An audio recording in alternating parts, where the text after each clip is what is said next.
샬롬. 샬롬. 예, 평안하십니까? 예. 오늘 벌써 마지막 시간을 여러분과 함께 다시 만나게 되었네요. 주님께서 우리 모두의 발걸음을 이곳까지 인도해 오셨기 때문에 앞으로의 우리의 모든 발걸음도 인도하실 것을 믿습니다. 자, 우리 레위기 11장, 지난 시간에 11장에 대해서 반만 말씀드렸습니다. 자, 11장, 레위기 11장 3절이죠. 예, 우리가 특별히 레위 자손들에게, 제사장들에게 권유하는 음식, 육지의 모든 짐승 중 너희의 먹을 만한 생물은 이러하니라. 3절에요. 짐승 중 무릇 굽이 갈라져 쪽발이 되고 새김질 하는 것은 너희가 먹되. 그래서 지난 시간에는 이 새김질 하는 것에 대해서 말씀을 드렸습니다. 예, 오늘은 굽이 갈라진, 쪽발이 된 그 짐승에 대한 교훈을 얻고자 합니다. 사실 이 레위기서는 제사장들을 위한 글이기도 하지만은 이스라엘 백성들이 출애굽하면서 특별히 성결에 대해서 논한 그런 말씀입니다. 이스라엘 백성이 얼마 동안 광야에서 생활을 했습니까? 40년 동안 했습니다. 그 40년 동안 하나님이 계신다고 하는 임재를 나타내는 것은 무엇입니까? 하나님의 임재. 예, 구름기둥과 불기둥이죠. 근데 그 구름기둥과 불기둥은 이스라엘 백성들에게 보여주신 것이고, 모세에게는 어떻게 하나님의 임재가 나타났습니까?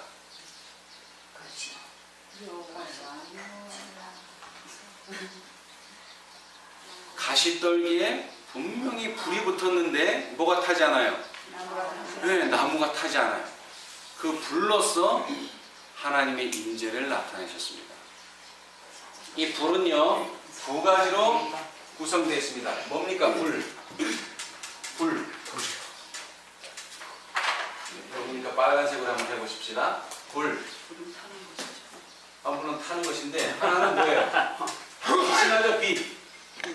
네? 빛. 또는요, 열이 있죠? 이 두 가지가 있어요. 불은 열을 내기도 하고 빛을 내기도 합니다.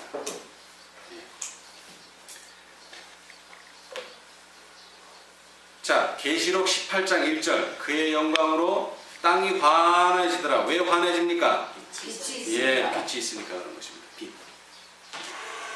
그래서 하나님의 임재의 상징이 불이기도 한데, 이 불은 빛을 발하기도 하고 거기서 열이 발생하기도 합니다.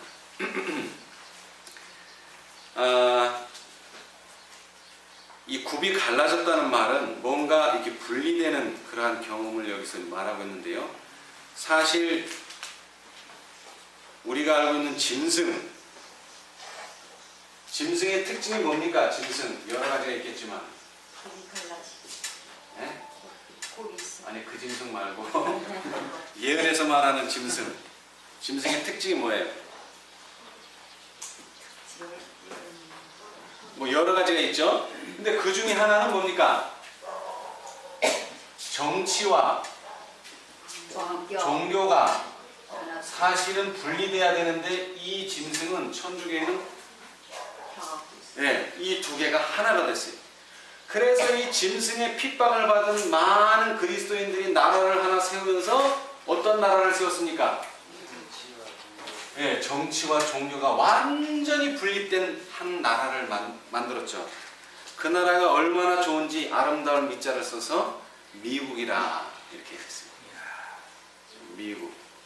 일본에서는 쌀이 많이 나는지 미국을 쌀미자를 써서 미국이라 그러는데, 우리나라는 아름다운 나라로 표현해서 아름다운 미자를 써서 미국입니다. 정말로 이상적인 나라였었어요. 그런데 예언을 쭉 연구해 보니까 이 정치와 종교가 분리돼야 되는데 어떻게 됐어요? 다시 서서히. 왜 연합됐습니까? 이 정치와 종교가.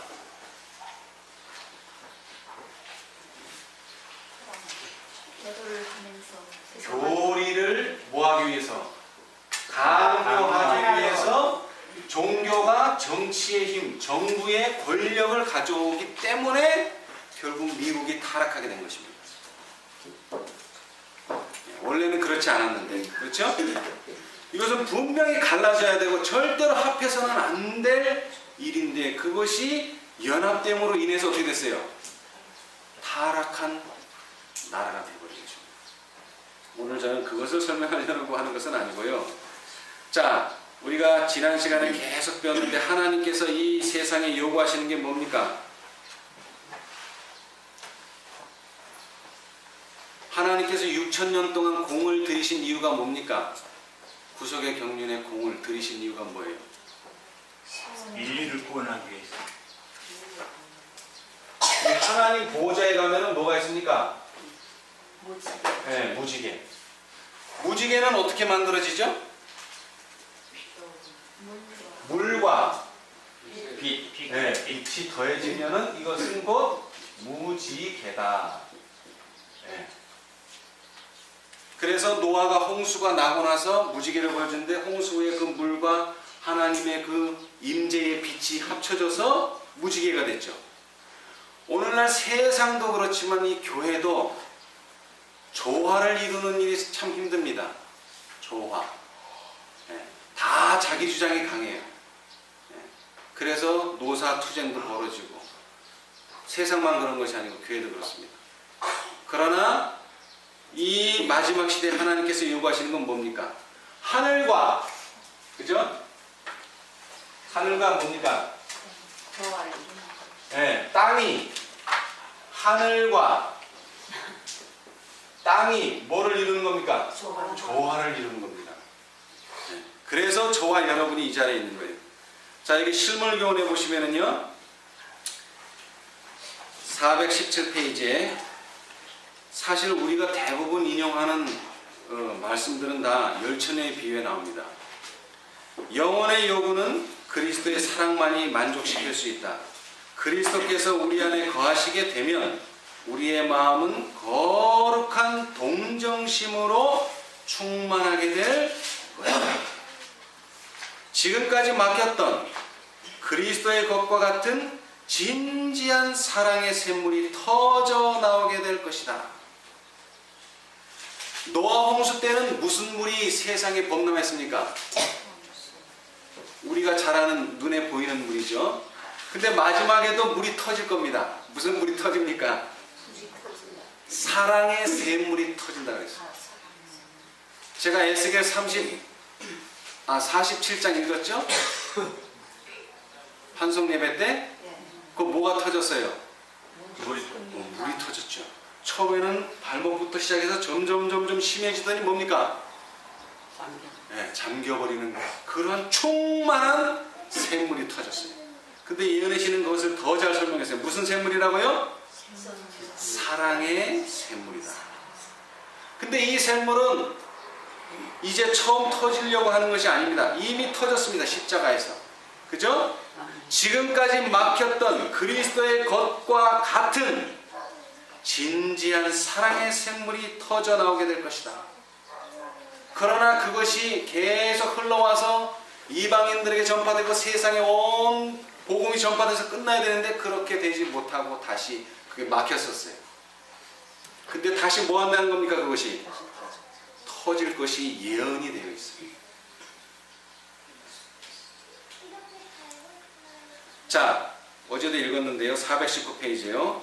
그리스도께서는 무엇보다도 이 세상에서 당신의 영과 품성을 대표할 자들을 가장 크게 원하신다.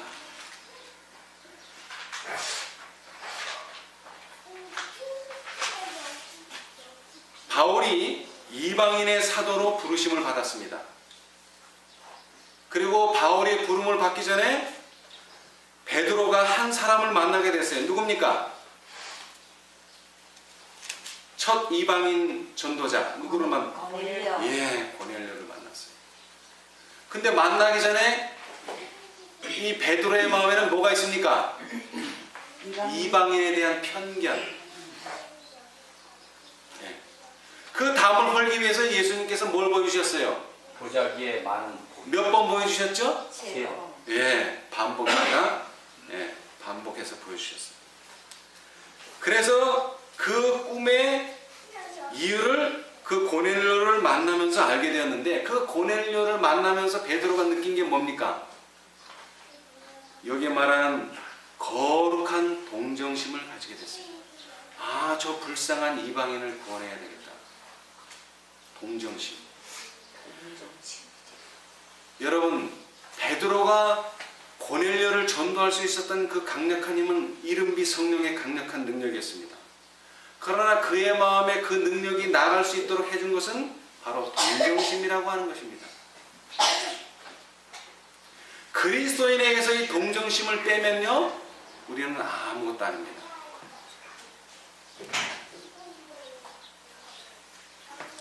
자, 그리고 더 나아가서 이 동정심은 예수님께서 가지셨던 것이고, 이 동정심의 근본은 어디 있느냐? 성소를 가보면 나옵니다. 제가 뭐라 그랬죠? 동정심. 자, 이게 이제 간단한 성소입니다. 예. 사실은 요거의 반 정도 되죠? 이게 100규빗이면 요거는 50규빗밖에 안 돼요, 요거는. 그죠? 그것도 3분의 1 이렇게. 예. 자, 여기에서 여기에 뭐가 있습니까? 네, 법궤가 있죠? 그 법궤는 이제 이렇게 보면은 상자입니다. 상자인데 이 상자 위에 천사가 이렇게 둘이 있고, 여기서 뭐가 나갑니까? 치킨이나 네. 근데 이 이름이 뭐예요? 속죄 소라고도 하고, 시은 좌라. 시은, 베풀 시, 은혜 은자. 여기는 어디죠? 보은. 은혜를 갚는다죠, 여기는. 여기는 시은, 은혜를 베푼다는 거예요. 네, 베푼다. 우리 인간에게는 다른 사람을 사랑하는 능력이 없습니다. 어디서 볼 수 있어요? 아담한테서. 아담이 왜 선악과를 급히 먹었습니다. 천천히 맛있게 먹지. 여자를 사랑했어. 네, 여자를 사랑해서 먹기는 싫지만 이거를 먹어서 같은 운명을 갖기 위해서 급하게 먹었어요. 이야. 네, 그래서 여기 생겼죠? 아담의 풀이. 네, 남자들한테만 있습니다. 여기 남자만 먹다 맥혔기 때문에. 네. 네. 그런데 하나님께서는 무엇을 통해서요? 이 시은 좌를 통해서 하나님의 은혜, 하나님의 사랑, 이것을 보여주기 위해서 이 외형적인 것을 만들어 주셨어요. 근데 사실 이것이 만들어지고 이것이 어디에 계속 보관되어 왔습니까? 어디에 보관되어 왔었어요, 이 법궤가?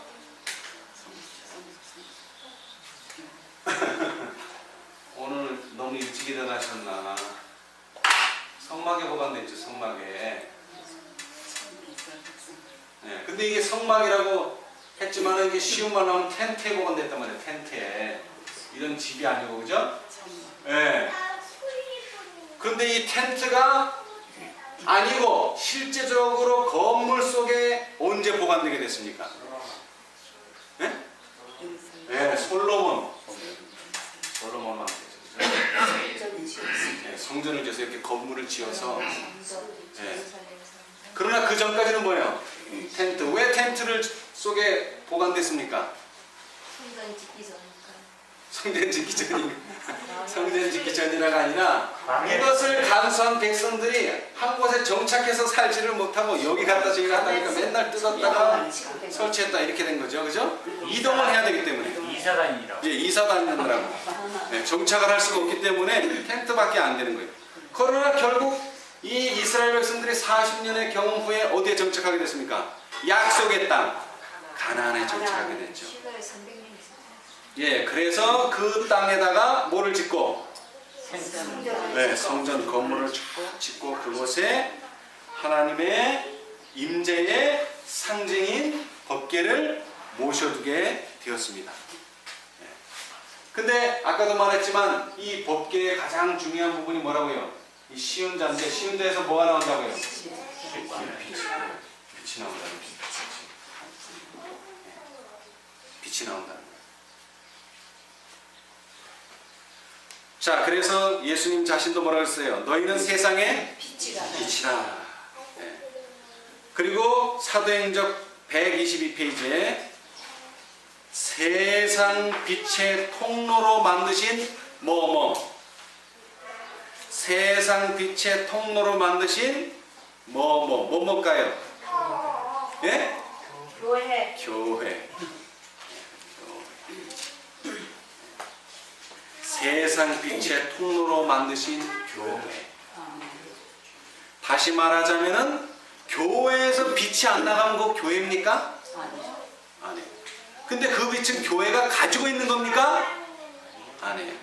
보관되어 있는 것입니다. 무엇으로? 법계로. 법계에서 빛이 나가기 때문에. 예. 자, 그런데 이 법계가 만들어지고 이 성막을 통해서 계속 운반되다가 한때 어떤 그 역사가 이루어졌습니까? 예?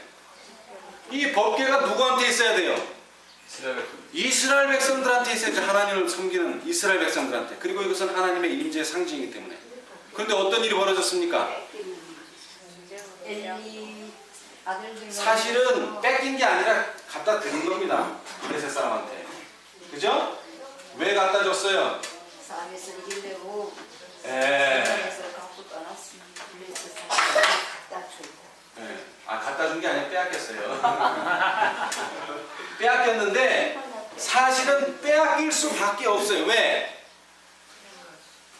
예? 하미야 비나하스가 법궤는 어디 있어야 되는데? 성소 안에 있어야 되잖아요. 성소 또는 성막 속에서 잘 보관되어 있는데 뭐를 하기 위해서? 전쟁의 승리를 하기 위해서 하미와 비나하스가 능력을 행사하는 법궤를 임의로 하나님의 어떠한 동의와 하나님의 어떠한 지시도 없이 가지고 간 거예요. 그러니까 당연히 뺏기죠. 지난 시간에 읽었죠. 삼손이 능력이 어디서 나옵니까? 머리에서 네, 머리카락. 그런데 그 머리카락을 블레셋 사람이 잘랐으면 머리카락은 잘렸어도 능력이 있습니까? 없습니까? 있죠. 자기가 자른 게 아니니까. 남이 잘랐으니까 거기서 능력이 나옵니다. 그러나 자기 스스로 자르면요, 능력은 나오지 않습니다. 그렇죠? 마찬가지예요.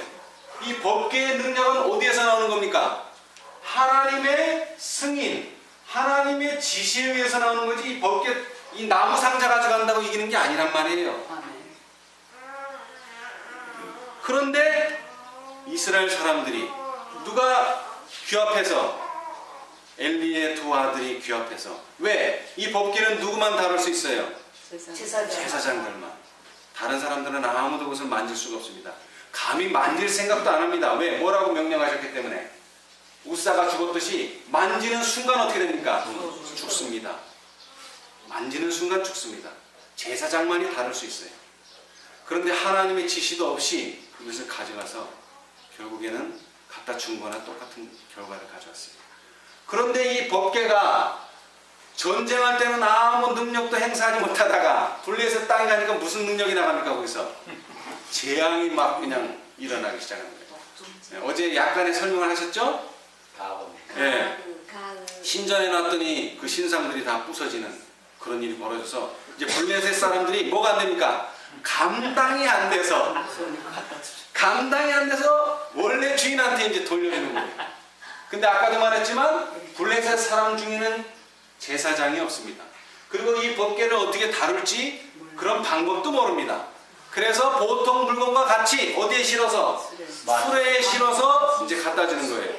그런데 그 갖다 주는 게 참 재밌습니다. 어떻게 갖다 줬다고 그랬어요? 암송아지. 자, 제가 그림을 잘 못 그리는데 두 마리라 그랬죠? 두 마리가 이제 마차를 끌고 갑니다. 이렇게 여기 이제 법궤를 하나 자 이제 뭘 덮어놨겠죠? 근데 누가 인도하는 사람이 있어요? 없었어요. 그냥 없어요.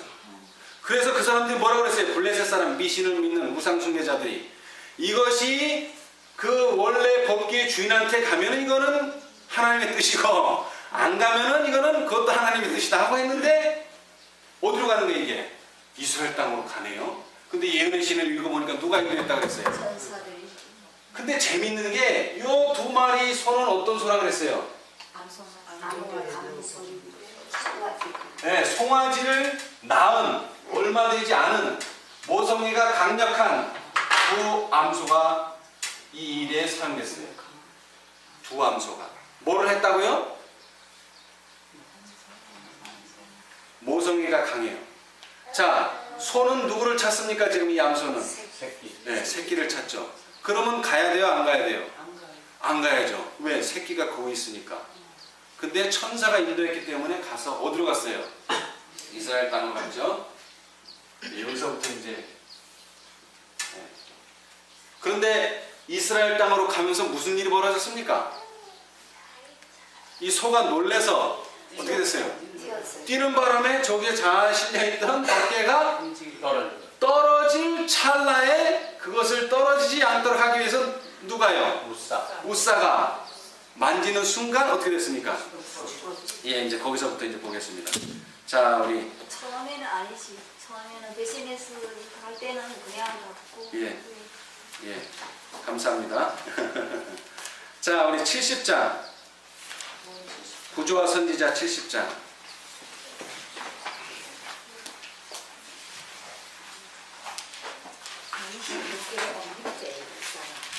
예.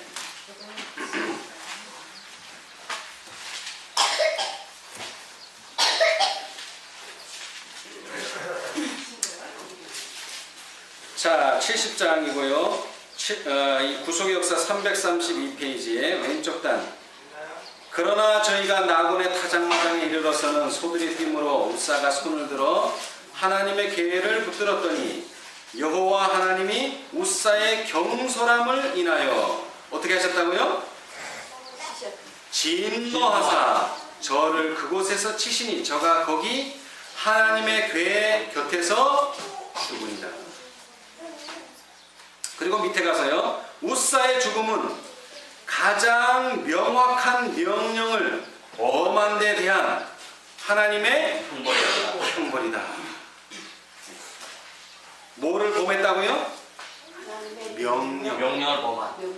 흐리멍텅한 명령이 아니고 가장 명확한, 그러니까 분명한 지시를 주었는데도 그것을 따르지 않았는 데 대한 하나님의 형벌이었다. 그래서 그 밑에 보시면은요, 다윗과 그의 백성들은 성스러운 사업을 수행하기 위하여 즐거움과 자원하는 마음으로 그 일에 종사했으나 뭡니까? 여호와께서는 그 봉사를 받으실 수 없었으니 이는 당신의 명령과 일치하게 그 일이 수행되지 않았기 때문입니다. 여러분, 신실하다는 뜻이 뭡니까? 신실하다. 신실. 네, 진실하다. 또 다른 말로 하면 처녀다. 또 다른 말로 하면 충성스럽다. 그런데 이 다윗과 그의 백성들, 누구를 포함한, 우사를 포함한 그 사람들은 신실합니까? 불신실합니까? 신실하죠. 왜? 성스러운 사업을 수행하기 위해서 어거지로 했어요? 즐거움과 자원하는 마음으로 했어요. 신실하게 했다는 겁니다. 그런데 그 사업을, 그 일을 하나님께서 그 봉사를 받아주신다고요? 받아주시지 않는다. 오늘날 많은 사람들이 저는 그 말을 너무 많이 들었어요. 신실하다. 중요하죠. 신실해야 돼요. 그런데 신실함 가지고는 하나님의 봉사를 할 수가 없습니다. 예, 하나님의 방법대로 또는 하나님의 지시대로 해야지만 그 봉사를 받아들일 수가 있어요. 그걸 다른 말로 하면은 하나님이 그의 입에서 토하여 내쳤다는 뜻이 뭡니까? 그의 예배와 그의 기도를 받지 않으십니다. 그러면 그 기도드리는 사람이 불신실한 사람입니까? 아니요. 불신실한 사람도 있지만 신실한 사람도 있어요. 그렇죠? 그런데 왜 안 받아요? 하나님의 방법대로 안 하니까 받을 수가 없는 거예요. 자, 그런데 사실은 이 법궤를 가져오게 된 데에는 사연이 있습니다. 이 법궤를 가지고 오고 싶어한 사람이 누굽니까? 다윗. 그런데 언제 법궤를 가져왔어요? 다윗이 딱 왕위에 오르자마자 가져왔습니까? 언제 가져왔어요?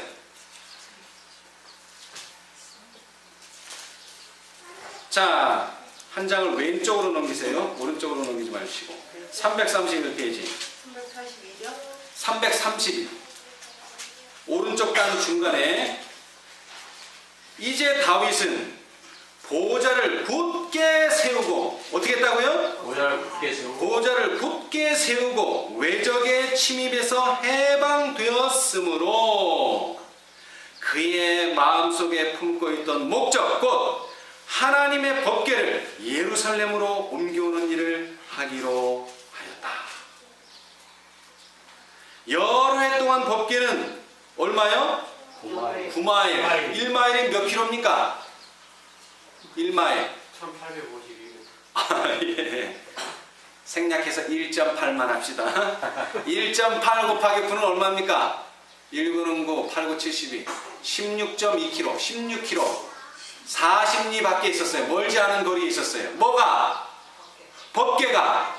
그러면 다윗이 그런 마음이 보좌에 오르고 한참 있다 생겼을까요? 아니요.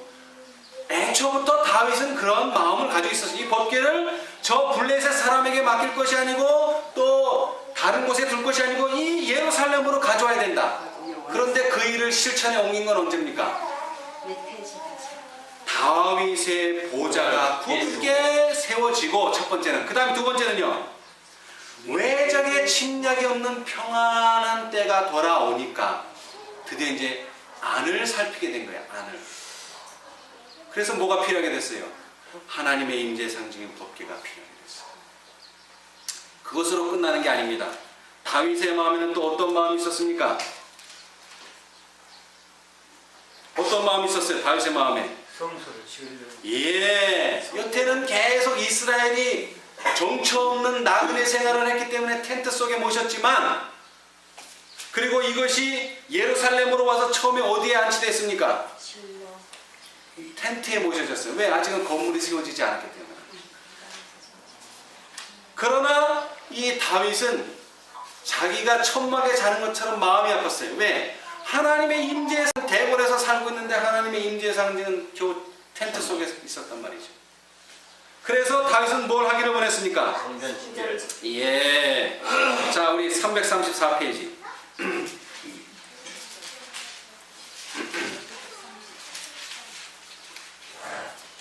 자, 왼쪽 단에요. 모세가 중간쯤 좀 밑에서요. 모세가 지은 성막은 법궤를 제외하고는 성소 공사에 속한 모든 것과 함께 여전히 기브아에 있었다. 다윗은 예루살렘을 그 나라의 종교적 중심지로 만들고자 하였다. 다윗은 자신을 위하여 궁궐을 지은 후에 그는 하나님의 법궤를 장막 속에 두는 것이 온당한 일이 아니라고 느꼈다. 다윗은 법궤를 위하여 매우 장엄한 성전을 건축해서 온 백성이 여호와 그들의 왕의 임재하심 중에서 하나님께 영광을 돌리게 하기로 결심했다. 그냥 그렇게 하고 싶었다 정도가 아니에요. 결심을 했어요.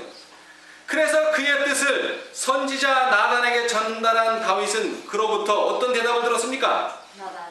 여호와께서 왕과 함께 계시니 예, 물 마음에 있는 바를 행하소서. 예, 라는 격려의 대답을 받았다. 다시 말하자면 거의 승낙에 가까운 말을 들었어요. 얼마나 다윗이 좋았을까요? 선지자가 말하니까. 예. 그런데 그런데 피를 많이 흘렸으면 멋지는데. 자, 그 다음 그러나 그 밤에 여호와의 말씀이 나단에게 임하여 왕에게 전할 기별을 주셨다. 다윗은 하나님을 위한 집을 건축할 특권을 못다. 받지 못할 것이다. 것이나 네.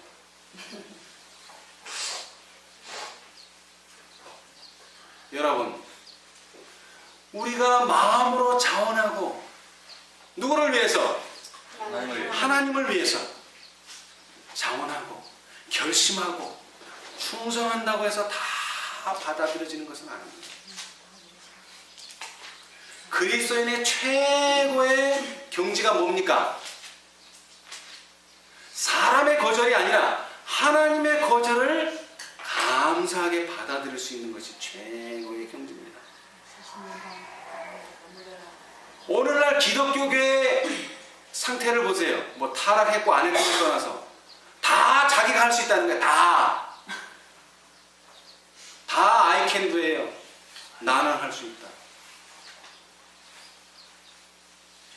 물론 모를 때는 그렇게 말할 수 있어요. 아무것도 모르니까. 그러나 하나님께서 예언의 신을 왜 주셨습니까? 이 마지막 때에 사단의 뭐한 시험? 교묘한 시험. 예수님도요, 사단의 교묘한 시험에 여러 번 부딪히셨어요. 이렇게 말해도 걸리고 저렇게 말해도 걸리고 답은 딱 두 개. yes 아니면 no인데 yes라 그래도 걸리고 no라 그래도 걸리고 그런 교묘한 시험을 예수님이 많이 당하셨어요. 그러나 어떻게 극복하셨어요? 물론 말씀이기도 하지만은 하나님의 인도하심을 받으면 문제될 것이 아무것도 없어요. 그러나 인간의 지혜로 자신의 경험으로 하면은 분명히 그것은 덫에 걸립니다. 오늘 우리에게 가장 필요한 것은 무엇입니까? 하나님의 임재하심입니다. 하나님의 임재하심. 왜 라오디게아 상태가 결론이 안 좋습니까? 예수님이 문 안에 계셔야 되는데 예수님이 문 밖에 계세요. 문을 하나 해놓고 예수님이 우리와 반대쪽에 계시다는 거예요. 그 반대쪽에 계시다는 게 뭡니까? 예수님과 내가 싸우겠다는 거예요. 어떤 형태로든지. 그러나 예수님이 문 안에 계시면요, 같은 편이라는 얘기죠. 자, 그 이유에 대해서 여기 말씀하셨습니다. 다윗이 오른쪽 단에요. 334페이지 오른쪽 단 중간에 다윗이 성전을 지어서는 안 될 이유를 다음과 같이 선언하셨다. 너는 피를 심히 많이 흘렸고 크게 전쟁하였느니라. 내 이름을 위하여 전을 건축하지 못하리라. 한 아들이 네게서 나리니 저는 평강의 사람이라. 내가 저로 모든 대적에게서 평강하게 하리라. 그 이름은 솔로몬, 괄호하고 뭡니까? 평화로움이라 하리니 이는 내가 저의 생전의 평안과 안정을 이스라엘에게 줄 것임이니라. 저가 내 이름을 위하여 전을 건축할지라. 역대상 22장 8절 10절의 말씀입니다. 왜 다윗이 성전을 건축할 수가 없습니까? 헌신이 부족해서요? 그럴 마음이 없어서요? 아닙니다. 피를 많이 흘리고 큰 전쟁을 겪었다. 그러한 상황에서는 성전은 건립될 수 없다. 근데 재밌는 게요, 그러면 이스라엘과 싸울 상대가 없어졌느냐? 이스라엘과 싸울 상대가 없어졌어요? 있어요. 여기 있잖아요. 그죠? 네. 모든 대적에게서 평강하게 하리라. 대적이 없어진 건 아니에요. 그러나 대적이 있어도 평화로워요. 솔로몬 시대는. 그러나 다윗의 시대는 싸워야 되는 시대예요. 이 필리핀에 가면은요, 참 재밌어요. 한쪽에서는 뭐를 열심히 심어요. 한쪽에서는 막 별을 피워. 우리나라에서는 볼 수 없는 광경이에요. 우리는 빈다 그러면 다 비워야 돼. 심는다 그러면 다 심어야 되는데 거기는 막 어떤 데는 심고 어떤 데는 거들고 막. 도대체 어디다 맞춰서 내가 농사를 지어야 될지 모르겠어요. 거두는 데다 맞춰야 될지 심는 데다 맞춰야 될지. 어제 제가 그랬죠. 봄비. 사실 1년 중에 봄에 3, 4월에 오면 이게 이른 비지 어떻게 이렇게 늦은 비가 됩니까? 근데 이것은 시간에 의해서 맞춰진 게 아니고 뭐에 의해서? 밀농사에서 맞춰졌기 때문에 그것이 늦은 비가 되는 것처럼 오늘날 우리가 이제 취해야 할 태도가 무엇인지 분명하게 하시기 바랍니다. 여태까지 우리는 투쟁했어요. 이 분리의 과정에 있어서. 이것은 어쩔 수 없는 상황입니다. 해산하는 고통, 소위 말하는 첫째 천사에서 둘째 천사로 갈 때 해산하는 고통, 둘째에서 셋째로 갈 때 해산하는 고통, 넷째에서 다섯째로 갈 때도 또 뭐가 있습니까? 해산하는 고통. 투쟁할 수밖에 없어요. 거기서.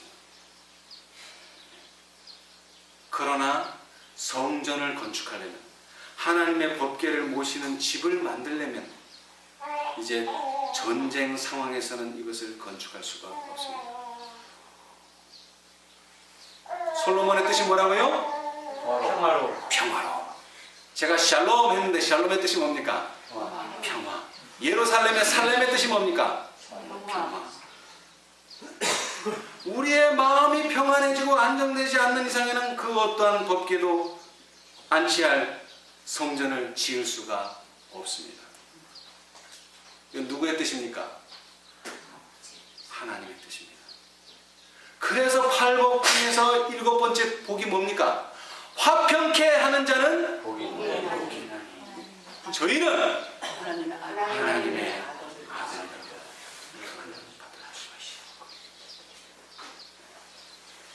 이제 오늘 우리는 모든 전쟁을 끝내야 합니다. 법궤를 모시려면 전쟁을 하면서 법궤를 모실 성전을 지을 수가 없습니다. 그러나 사실 모든 재료는 누가 준비해놨어요? 다윗이 준비해놨어요. 얼마나 마음이 아팠겠어요, 다윗이. 다윗이 한 모든 피 흘리는 전쟁은 다윗이 원해서 한 겁니까? 하나님의 지시에 의해서 한 전쟁입니다. 그러나 이제 다윗의 시대는 가고 누구의 시대가 와야 합니까? 솔로몬의 시대가 와야 합니다. 제가 중고등학교 다닐 때요 이 국민교육 헌장을 그냥 달달달달 외웠어요. 국민교육 헌장. 지금도 어느 정도는 생각이 나요. 그 첫 번째가 뭐냐? 우리는 민족 중흥의 역사적 사명을 띠고 이 땅에 태어난다.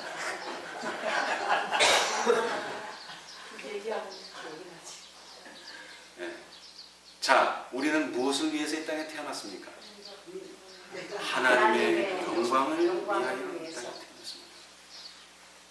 이것은 원한다고 되는 일이 아닙니다. 원한다고 되는 일이 아니에요.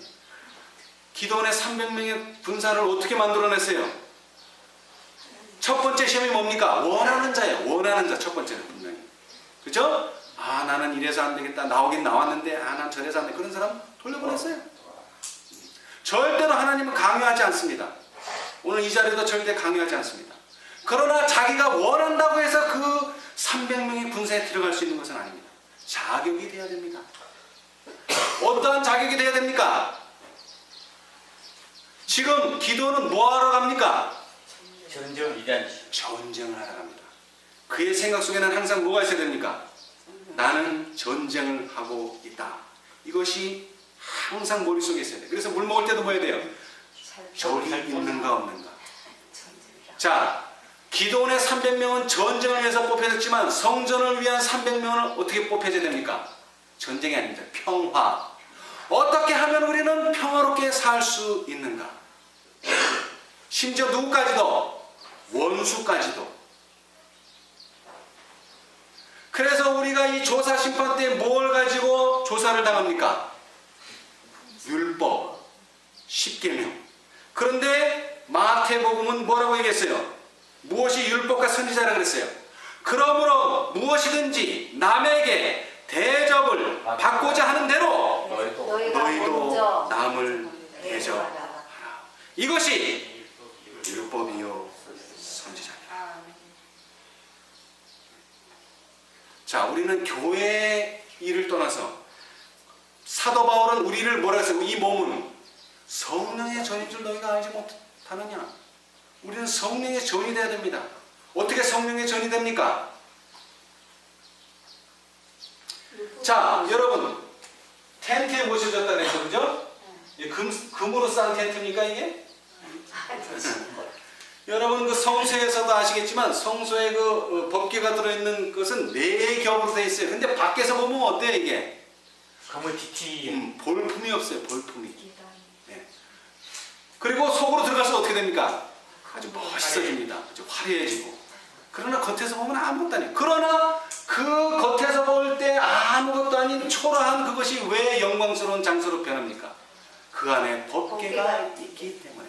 그래서 베드로도 얘기했죠. 우리 속에 뭘 받았다? 보배를 받았기 때문에 네가 은그릇이 되고 금그릇이 아니라 흙그릇이 되더라도 너는 귀중하다. 왜? 네 속에 뭐가 담겨있기 때문에?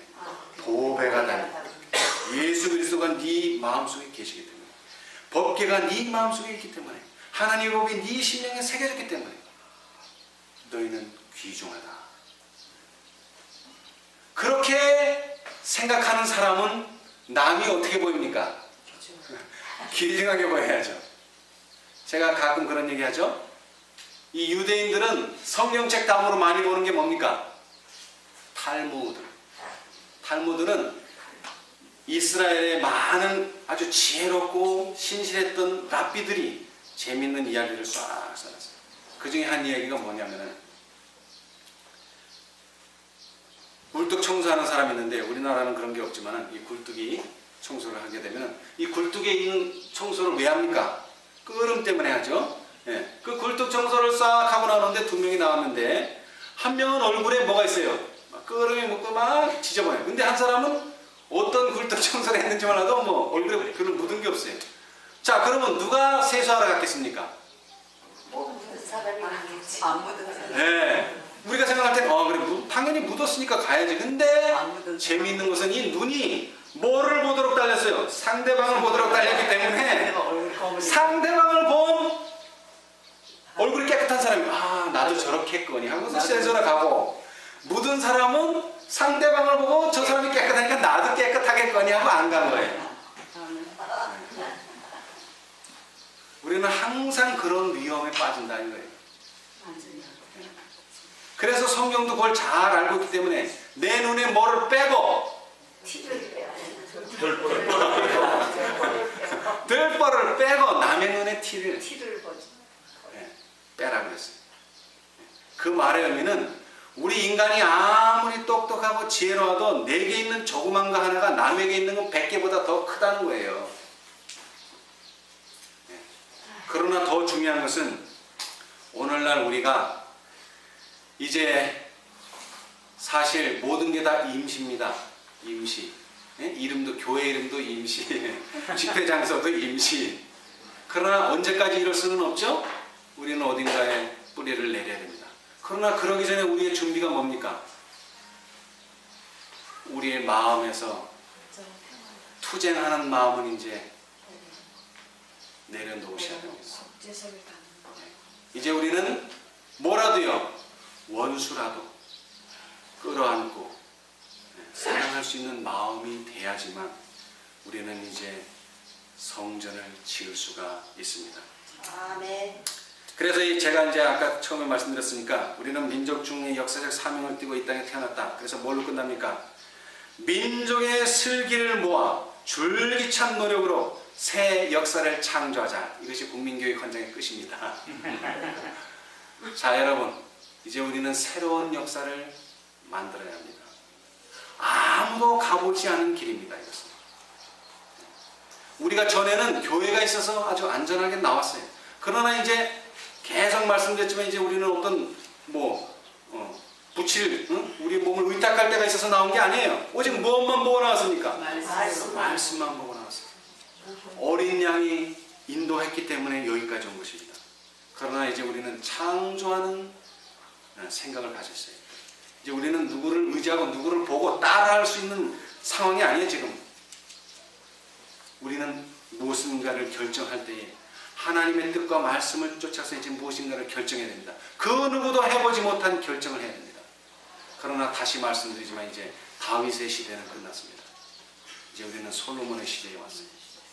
우리는 모든 것을 포용하고 모든 것을 수용하고 아멘. 가장 중요한 것은 뭐라고요? 다윗이 했던 것처럼 뭐를 해야 됩니까? 법도를 지키고. 단념해야 된다는 것입니다. 자, 거기 334페이지.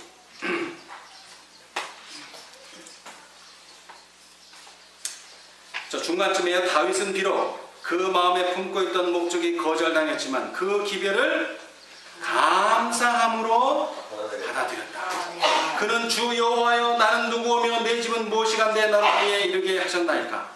주 여호와여 주께서 이것을 오히려 적게 여기시고 또 종의 집에 영구히 이를 말씀하셨나이다. 고 부르짖은 후 하나님과 그의 언약을 새롭게 하였다.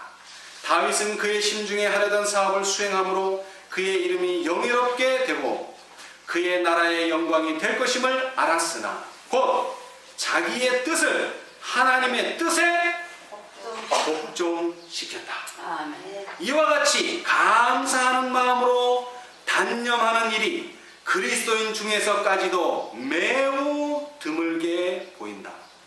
얼마나 흔히 성령의 기력을 넘긴 자들이 저희가 수행하기에 부적당한 어떤 큰 사업을 성취시키려는 희망을 굳게 가지고 있는가.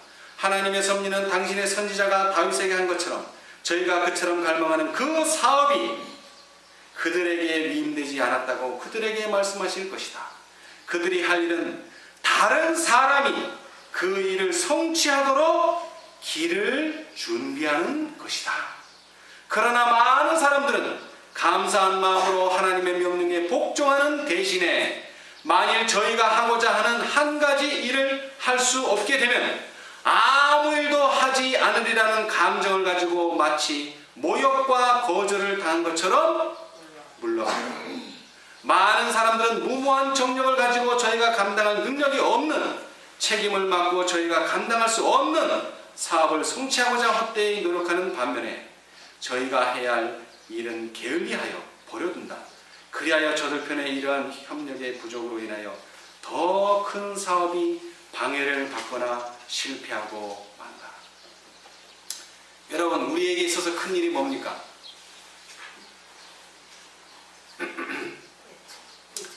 하나님의 영광을 드러내는 일이에요. 우리는 이제 그 늦은 비의 능력, 큰 해침에 좀 더 한 발자국 더 가까이 왔어요. 우리는 이제 모든 것을 어디에 맞춰야 됩니까? 큰 해침을 할 수 있도록 준비하는 일에, 늦은 비를 받을 수 있도록 준비하는 일에 모든 시간과 노력과 생각들을 다 집중해야 돼요. 그러지 않으면 어떻게 됩니까? 그러지 않으면 우리를 통해서 하나님의 역사가 일어날 수가 없습니다. 지금 우리는 아주 그리스도인으로서 하나님의 백성으로서 당할 당연한 핍박과 어려움을 당하고 있어요. 어떤 면에서는 우리가 이전에 전혀 경험해 보지 못한 것을 당하고 있어요. 그러나 그것은 우리가 십자가에 못 박힐 시간이 가까워오고 있다는 것입니다. 이제 우리는 운동화를 벗어야 됩니다. 우리가 의지했던 모든 것들, 우리가 전에 가졌던 모든 소유를 내려놓아야 합니다. 여러분의 가정에서가 아니라 우리의 교회에서 우리가 가졌던 교회를 내려놔야 합니다. 왜요? 하나님의 성전을 건축하기 위해서 우리는 다시 시작해야 합니다. 안타깝지만 왜? 이것이 오늘 우리가 하나님께로부터 받을 교훈입니다. 화평케 하는 자는 복이 있나니. 여러분 기억하시기 바랍니다. 이제 우리는 집으로 돌아가게 될 것입니다. 자, 교회도 화평케 돼야 되지만 여러분의 가정도 화평케 돼야 됩니다. 어제 저녁에 우리 조언관님들을 많이 들었는데 우리 마음속에는 편가르기가 있어요. 꼭 있어요. 그래야 내가 안전하게 느껴요. 그게 사람의 심리예요. 그래서 우리 편을 만들어야 되고 우리 편이 있어야 되고, 그러나 그거 하지 마십시오. 이제.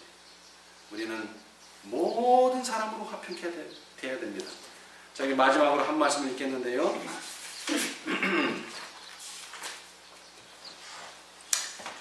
실물교훈 418페이지입니다. 빛은 축복이 되나니 곧 감사치 아니하고 거룩치도 아니하고 부패된 세상에 그의 보화를 쏟아 붓는 우주적인 축복이다. 뭐가요? 빛이. 근데 그 빛이 어디서 나온다고요? 법계에서. 우리는 빨리 성전을 지어야 됩니다. 세상에게 축복을 나눠줘야 돼요. 하늘 보좌에서 비치는 빛은 종파나 인종이나 계급을 구별하지 않고 비친다. 우리는 이 빛을 비춰야 됩니다. 근데 어떻게 비칠 수 있어요? 법계를 우리 마음에 모시고 우리 교회에 모셔야 됩니다. 그러기 위해서 우리는 모든 것을 포기해야 합니다. 우리 모두 이 아침에 그 일을 위해서 재헌신하는 저와 여러분이 되시기를 간절히 바라면서 말씀 마치겠습니다.